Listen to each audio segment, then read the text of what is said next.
വിശ്വാസിയാണെന്ന് പറഞ്ഞു. അതുകൊണ്ടുള്ളൊരു ചോദ്യമാണ്. ഇപ്പോ മതവും മനുഷ്യനും, ഇവിടെ നമ്മൾ എപ്പോഴും കേൾക്കുന്ന ഒരു മുദ്രാവാക്യമാണ് മനുഷ്യനാവണം മനുഷ്യനാവണം എന്നുള്ളത്. എന്നാൽ ഇവിടെ മതരാഷ്ട്രീയം അതല്ലെങ്കിൽ മനുഷ്യ രാഷ്ട്രീയം, ഇതിന്റെ രണ്ട് തരം തിരിച്ചാണ് നമുക്ക് പറയാൻ പറ്റും. ഈ മതരാഷ്ട്രീയവും മനുഷ്യ രാഷ്ട്രീയവും തമ്മിലുള്ള ആ വ്യത്യാസം വരുമ്പോൾ നമ്മുടെ ഈ നാടിന് സംഭവിക്കുന്ന പ്രോബ്ലം എന്താണ് സാർ? ഇല്ല, ഇതിൽ ഞാൻ എൻ്റെ പേഴ്സണൽ ഫീലിംഗാണ് പറഞ്ഞത്. ഇതിനെപ്പറ്റി ഒരുപാട് ഞാൻ ചിന്തിച്ചിട്ടുള്ളതാണ്.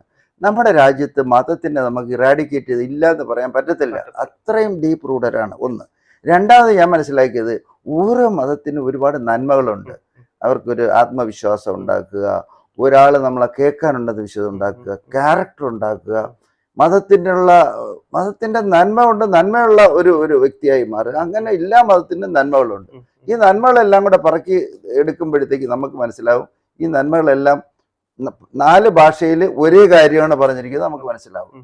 അപ്പം മതരാഷ്ട്രീയം ഇരുന്നോട്ടെ, നിങ്ങൾ നിങ്ങളുടെ ഡൊമൈനിൽ നിന്ന് മതം കളിച്ചോളൂ, ഇവിടെയും കളിച്ചോളൂ, ഇവിടെയും കളിച്ചോളൂ. 4 മതം ഉണ്ടെങ്കിൽ 4 പേരും നിങ്ങളുടെ മതത്തിന്റെ ആ സ്പേസിൽ നിന്ന് വിശ്വസിച്ച് നല്ല ക്യാരക്ടർ ഉണ്ടാക്കി നല്ല രീതി ജീവിച്ചോളൂ, ഉള്ളിൽ നിന്നുകൊണ്ട്. പക്ഷേ ബൈ ആൻഡ് ലാർജ് മൊത്തത്തിൽ നമുക്കെല്ലാം ചില കോമൺ കാര്യങ്ങളുണ്ട്.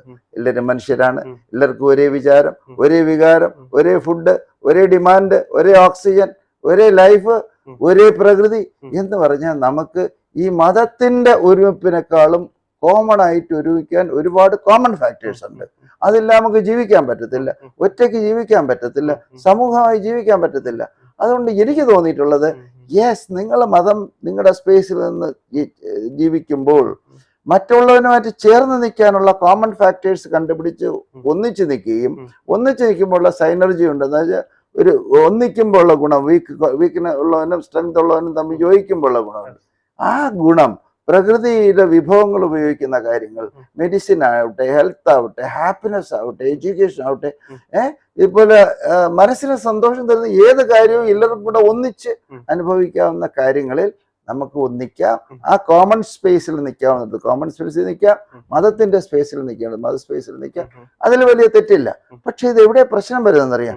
ഞാൻ എൻ്റെ മതം എൻ്റെതാണ് വലുത്, ഞാൻ മാത്രം സ്വർഗത്തിൽ പോകണം എന്ന് പറയുന്ന അതിനൊരു ഡോമിനേഷൻ വന്ന് ഒരു ഹാർഡ് ലൈനറായി മാറുമ്പോൾ, ഞാൻ നേരത്തെ പറഞ്ഞ കോമൺ സ്പേസിൽ നമ്മൾ ഒന്നിച്ചാണ് ഇവിടെ ജീവിക്കുന്നത് എന്നുള്ളത് മറന്നു പോകുമ്പോൾ ഈ സെൽഫിഷ്നെസ്, ആ സെൽഫ്ലെസ്നെസ്, ആ യുണൈറ്റഡ്നെസ്, ആ കോമൺനെസ് നഷ്ടപ്പെട്ടു പോകും. അപ്പോഴാണ് എൻ്റെ ആവശ്യത്തിന് വേണ്ടി ഞാൻ നിങ്ങളെ കയറി ചൂഷണം ചെയ്യുന്നു, നിങ്ങളുടെ റിസോഴ്സസ് അടിച്ചു മാറ്റാൻ ശ്രമിക്കുന്നു, നിങ്ങളുടെ ഉപദ്രവിച്ച് ഞാൻ മാത്രം നന്നാവണമെന്ന് പറയുന്നത്. മതത്തിൽ ഇതൊക്കെ പഠിപ്പിക്കുന്നുണ്ട്. പക്ഷെ പ്രാക്ടീസ് വരുമ്പം മതം കയറി മറ്റേ ആ കോമൺ സിസ്റ്റത്തെ ബാധിക്കുന്നതുകൊണ്ടാണ് സംഭവിക്കുന്നത്. അത് കൺട്രോൾ ചെയ്യുന്ന ആരാണ്? മത നേതാക്കളാണ് കൺട്രോൾ ചെയ്യുന്നത്. എനിക്കറിയാം, ഖുർആനിലൊക്കെ പറഞ്ഞിരിക്കുന്നത് തന്നെയല്ലേ മറ്റെല്ലാത്തിലും പറഞ്ഞിരിക്കുന്നത്. ഭാഷ രണ്ടെന്നല്ലേ ഉള്ളൂ, കണ്ടന്റ് സെയിം അല്ലേ. സ്നേഹിക്കുക, ഷെയർ ചെയ്യുക, കെയർ ചെയ്യുക, കൊടുക്കുക എന്നൊക്കെ പറഞ്ഞാൽ എന്താ? നിങ്ങൾ പ്രാർത്ഥിക്കുക, ദൈവത്തെ പ്രാർത്ഥിക്കുക, ദൈവത്തെ പറയുന്നത് അനുസരിച്ച് ജീവിക്കുക, ഉപദ്രവം ചെയ്യാതിരിക്കുക, അല്ലേ, ഓണസ്റ്റ് ആയിട്ട് ജീവിക്കുക എന്നൊക്കെ പറഞ്ഞത് എല്ലാവരും ഒന്നല്ലേ പറയുന്നത്.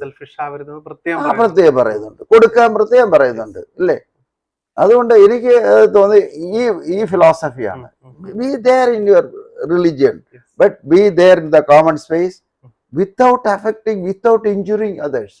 അതാണ് എനിക്ക് തോന്നി. ഇപ്പൊ നമ്മള് തൊഴിലുറപ്പിന്റെ കാര്യം പറഞ്ഞത് കൊണ്ട് തന്നെ അതിന്റെ കൂടെ കൂട്ടിച്ചേർക്കേണ്ട ഒരു കാര്യം കൂടിയുണ്ട്. ഇപ്പൊ നമ്മുടെ ഇവിടെ രാഷ്ട്രീയക്കാർ, ഭരിക്കുന്ന രാഷ്ട്രീയക്കാർ, അവർ ഈ തൊഴിലുറപ്പുകാരെ ഉപയോഗിച്ചുകൊണ്ട് രാഷ്ട്രീയം കളിക്കുന്നൊരു സിസ്റ്റം നമ്മൾ കാണാറുണ്ട്. ഭീഷണിപ്പെടുത്തിക്കൊണ്ടും അവരെ ഭയപ്പെടുത്തിക്കൊണ്ടും ഒക്കെ ചെയ്യുന്നൊരു സിസ്റ്റം ഉണ്ട്.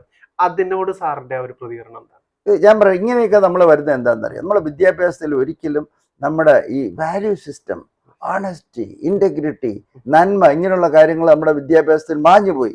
അതുകൊണ്ടാണ് NEP 2020 ഉള്ള ഫിലോസഫി, മോഡിജിയുടെ ഫിലോസഫി എന്ന് പറഞ്ഞാൽ ഒരു ടോട്ടലി ഡെവലപ്ഡ് മനുഷ്യൻ.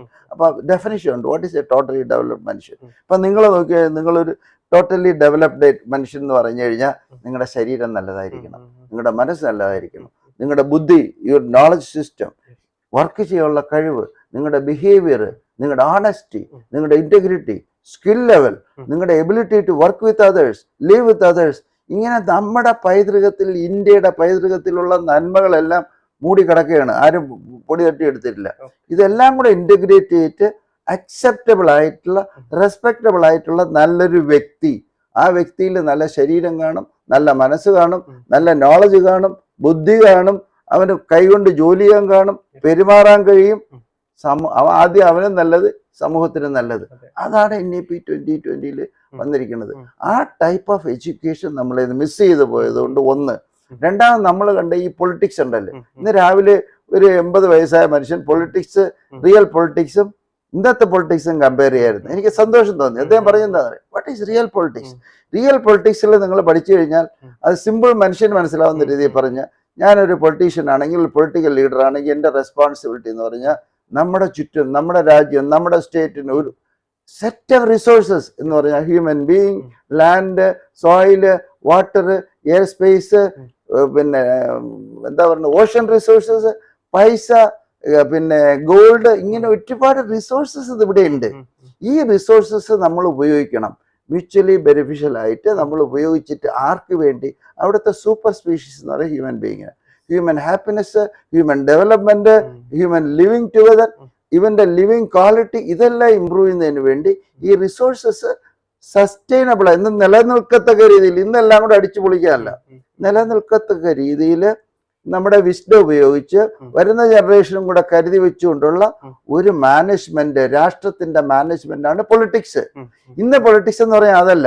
ഇവിടെ കയറിയിരുന്നാൽ ആദ്യം കൊള്ളയടിക്കുക, പബ്ലിക് റിസോഴ്സ് കൊള്ളയടിക്കുക. ഇപ്പൊ തന്നെ മോഡിജി അവിടെ ഇരിക്കണം. Modiji has presented an excellent governance. 143 കോടി ജനങ്ങൾക്ക് വേണ്ടി സ്വയം ത്യജിച്ചുകൊണ്ട് ഡെവലപ്പ് ചെയ്യാണ് രാജ്യത്തെ. മോഡി 1, 2 ആയിട്ട് 10 കൊല്ലം. അപ്പൊ അപ്പുറത്ത് ഇരിക്കുന്ന ഓപ്പോസിഷൻ ഉണ്ട്. ഇവർക്ക് ഞാൻ പറയണ, അവർക്ക് ദേ ആർ ഹംഗ്രി. എന്തിനാണ് hungry? For robbing the resources. അവർക്ക് ഇരിക്കാൻ പറ്റത്തില്ല.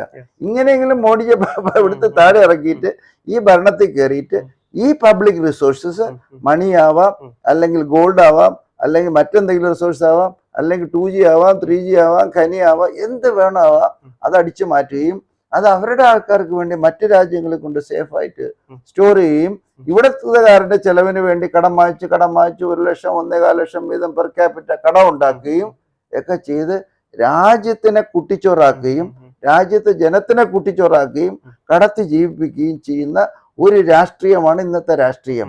അതിൽ നന്മയുള്ള രാഷ്ട്രീയം തിരിച്ചറിയാൻ പോലുള്ള ബുദ്ധി പോലും നമ്മുടെ ആൾക്കാർക്കില്ല. അതുകൊണ്ടാണ് കഴിഞ്ഞ പ്രാവശ്യം ഇവിടത്തെ സ്റ്റേറ്റിലെ ഗവൺമെന്റുകളൊക്കെ 1, 2 എന്നൊക്കെ പറഞ്ഞ് പോകുന്നത്. കിറ്റ് കൊടുത്ത് പീഡിപ്പിക്കുക. പിന്നെ നമ്മുടെ ഇവർക്കുള്ള ഏറ്റവും വലിയ അഡ്വാൻറ്റേജ് എന്താണെന്നറിയാം? ഇപ്പൊ കേരളത്തിൽ 3.5 കോടി ജനം, 2.5 കോടി മറ്റു വോട്ടേഴ്സ് ഉള്ളത്. ഇതിൽ അറ്റ്ലീസ്റ്റ് 60-70% ഓഫ് ദ പീപ്പിൾ, നമ്മൾ വലിയ ബുദ്ധിമാന്മാരെന്നൊക്കെ പറയും, ഇവർക്ക് കാര്യങ്ങൾ മനസ്സിലാവത്തില്ല.